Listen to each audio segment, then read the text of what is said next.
Gabriela Tampu-Bolon, NPM 1901010088. Di sini saya akan menampilkan pembelajaran tematik kesenian yang berkaitan dengan IPS yang berjudul peta. Peta adalah gambaran permukaan bumi yang ditampilkan pada suatu bidang datar dengan skala tertentu.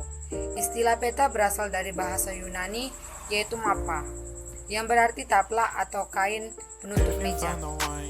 Pertama, syarat-syarat sebuah peta. Yang pertama itu konform, yaitu bentuk dari sebuah peta yang digambarkan serta harus sebangun dengan keadaan asli atau sebenarnya di wilayah asal atau di lapangan.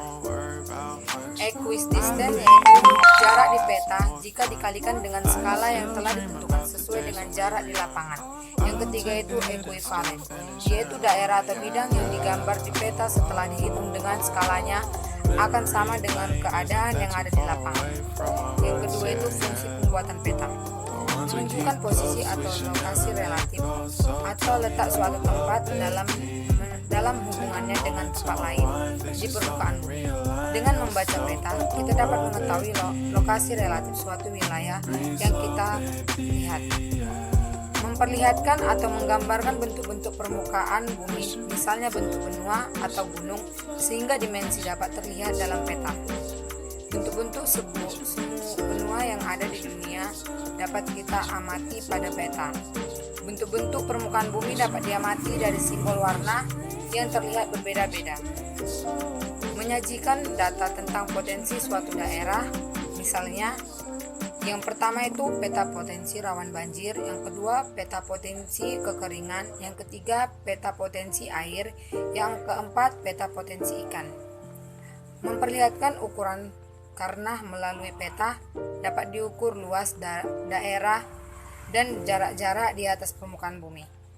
Jarak sebenarnya dua lokasi dapat dihitung dengan membandingkan skala petanya. Yang ketiga itu tujuan pembuatan peta. Yang pertama, membantu suatu pekerjaan, misalnya untuk konstruksi jalan, navigasi, dan atau perencanaan. Yang kedua itu analisis data spesial, misalnya perhitungan volume. Yang ketiga itu menyiapkan informasi. Dan yang keempat itu unsur-unsur pada peta.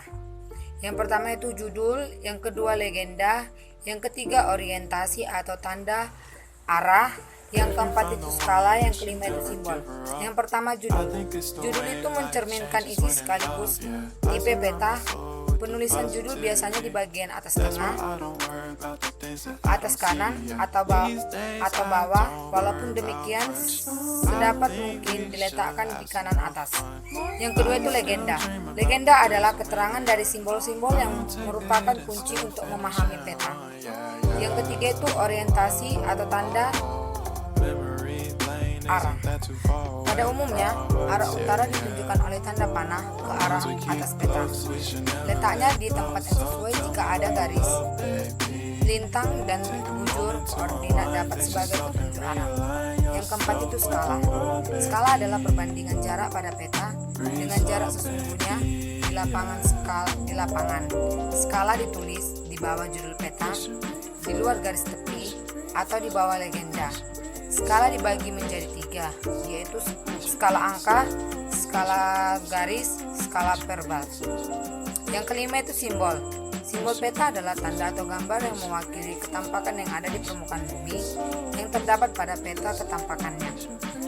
Jenis-jenis simbol pada peta antara lain, yang pertama itu simbol titik, simbol garis, simbol area, simbol aliran, simbol batang, simbol lingkaran, simbol bola. Ini saya akan mengkaitkan kesenian dengan IPS yang hubungannya mengenai warna. Warna dalam peta dapat memudahkan kita untuk melihat letak-letak pulau, laut, benua, daratan, kepulauan, daerah, pegunungan, samudra, dan lain-lain. Contohnya seperti warna biru.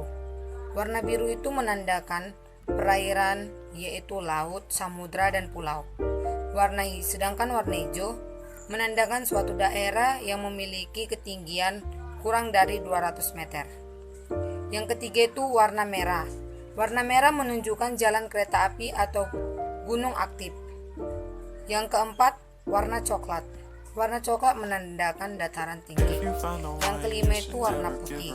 Warna putih menunjukkan lapisan es atau gletser di permukaan bumi. Sekian video saya, terima kasih.